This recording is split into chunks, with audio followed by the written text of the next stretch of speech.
China is talking with every relevant party to find a solution acceptable to all and promote the success of COP28, which is considered the most difficult climate conference in recent years. The country's special envoy for climate change, Xie Zhenghua, has said, at present, China is in intensive consultations with all major parties to find an agreement that is in line with the spirit of the Paris Agreement, reflects the general trend of energy transformation, and can point out the correct direction of future efforts, as well as embodies the greatest inclusiveness. He noted that the greatest contribution of the Paris Agreement is to point out the general direction of global green and low-carbon transition, as well as clarify the path for transformation. However, he added, the energy transition can be a painful process.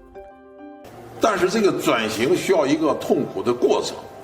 在这个过程当中呢，可能各国的国情不一样，各国的能源结构不一样，各国的资源禀赋不一样，它要克服转型当中能源安全、粮食安全和气候行动的关系，要把这些关系处理好了，确保经济安全的情况之下，整个的能源安全呢才能够比较顺利的，整个这个转型才能够比较顺利。